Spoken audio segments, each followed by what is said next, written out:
নমস্কাৰ জনাইছোঁ সকলোকে নতুন ভিডিঅ' এটাৰ মাজলৈ। অসম চৰকাৰৰ ফালৰ পৰা আপোনালোকে চাব পাৰে গাঁও প্ৰধানৰ পোষ্ট মুকলি কৰিছে। ইয়াতে 55টা পোষ্ট মুকলি কৰা হৈছে। ডিটেইলছ চাব পাৰে ক'ত আছে। নৰ্থ গুৱাহাটী ৰেভিনিউ চাৰ্কেলত, Kamalpur revenue circle, Rangia revenue circle, কায়ান ৰেভিনিউ চাৰ্কেল আৰু বিভিন্ন ৰেভিনিউ চাৰ্কেলত দিয়া আছে।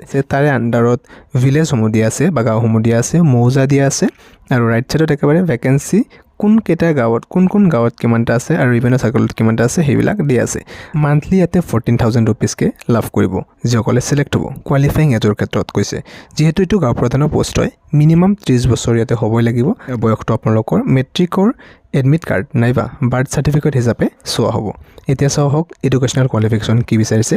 এই ক্ষেত্ৰত যদি আপুনি এপ্লাই কৰিব বিচাৰে 10 পাছ বা মেট্ৰিক পাছ কৰা হ'ব লাগিব। বাকী ক্ৰাইটেৰিয়াসমূহৰ ক্ষেত্ৰত আপোনালোকে চাব লাগিব। পাৰ্মানেণ্ট ৰেচিডেণ্টো হ'বই লাগিব। তাৰ লগতে কৈছে ফিজিকেলি আৰু মেণ্টেলি ফিট হ'ব লাগিব। লগতে আপোনালোকৰ ইয়াতে কোনো ধৰণৰ গভৰ্ণমেণ্ট এমপ্লয়ী কিন্তু ইয়াতে এপ্লিকেবল বা এলিজিবল নহ'ব আৰু ইয়াতে কোনো ৰাজনৈতিক দলৰ সৈতে জড়িত থাকিব নোৱাৰিব। Candidate should have land or immovable property. যদি আপোনালোকৰ সেই যিখন গাঁৱৰ বাবে এপ্লাই কৰিব তাতে আপোনালোকৰ নামত নাইবা নিজৰ পেৰেণ্টছৰ নামত প্ৰপাৰ্টি থাকিব লাগিব। লগতে কেণ্ডিডেটৰ 2জনতকৈ বেছি চিলড্ৰেন থাকিব নোৱাৰিব। আপোনালোকে এপ্লিকেশ্যন কৰাৰ ক্ষেত্ৰত ষ্টেণ্ডাৰ্ড ফৰ্মত এপ্লাই কৰিব লাগিব, পাৰ্ট 9ৰ আছাম গেজেট ফৰ্মত। ইয়াৰ ক্ষেত্ৰত আপোনালোকে ডকুমেণ্ট কি লাগিব সেইটো চাওঁ হওক বাৰু। Application must accompanied by self-attested copy of the following। এই ডকুমেণ্টসমূহ দিব লাগিব, জেৰক্স কৰি নিজৰ সেলফ এটেষ্ট কৰিব লাগিব। কিন্তু যেহেতু মেট্ৰিকৰ কোৱালিফিকেশ্যন হিচাপে এই চাকৰিটো দিয়া হ'ব, ইয়াতে আপোনালোকৰ মেট্ৰিকৰ মাৰ্কশ্বিট, এডমিট কাৰ্ড আৰু চাৰ্টিফিকেট জেৰক্স কৰিব লাগিব। এজ প্ৰুফ চাৰ্টিফিকেট হিচাপে আপোনালোকৰ বাৰ্থ চাৰ্টিফিকেট যদি আছে সেইখন দিব, নাথাকিলে মেট্ৰিকৰ এডমিট কাৰ্ডখনেই হৈ যাব বাৰু।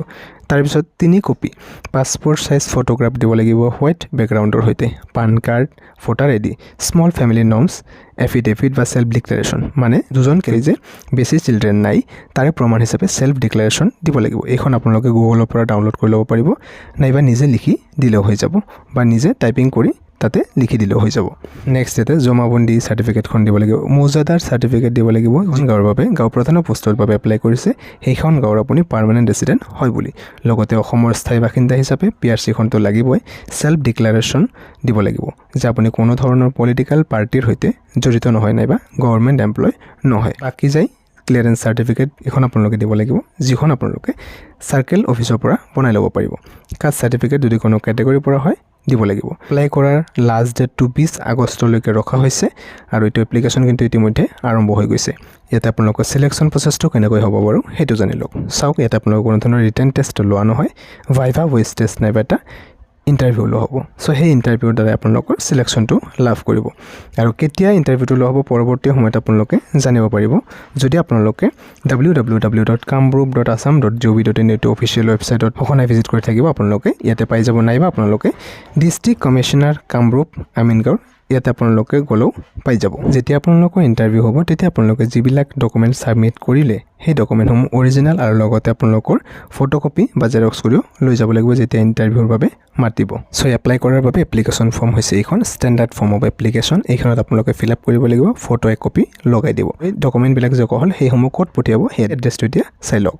Candidate have to submit the duly filled application along with other documents in the application receiving box to be kept in the land revenue branch of the integrated district commissioner office। ইয়াতে এড্ৰেছটো দিয়া আছে কামৰূপ আমিনগাঁৱৰ, যিটো আপোনালোকৰ district commissioner office first ফ্ল'ৰত আপোনালোকে drop box পাব। সেই ড্ৰপ বক্সত বা এপ্লিকেশ্যন ৰিচিভিং বক্সত দি আহিব লাগিব। এইকেইটা পোষ্ট কিন্তু এই ৰেভিনিউ চাৰ্কেল যে দি আছে এই ৰেভিনিউ চাৰ্কেলৰ অন্তৰ্গত যিসকল কেণ্ডিডেট হয় তেওঁলোকে অকল কৰিব পাৰিব আৰু যিবিলাক গাঁও দি আছে সেই গাঁৱৰ অন্তৰ্গত হ'ব লাগিব, তেতিয়াহে এলিজিবল হ'ব।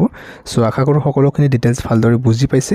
এই নটিফিকেশ্যনখনৰ লগত এপ্লিকেশ্যন ফৰ্মখন ডাইৰেক্টলি আপোনালোকে ডেছক্ৰিপশ্যনত লাভ কৰিব, তাৰে পৰা এবাৰ ভালদৰে পঢ়ি চাব। এলিজিবল ইণ্টাৰেষ্ট হ'লে নিশ্চয়কৈ এপ্লাই কৰিব। যদি কিবা বুজি পোৱাটো সুবিধা হৈছে কমেণ্টত নিশ্চয়কৈ জনাব। ভিডিঅ'টো ইমানে আছিলে, পুনৰ লগ পাম নতুন ভিডিঅ' এটাৰ মাজলৈ। ধন্যবাদ।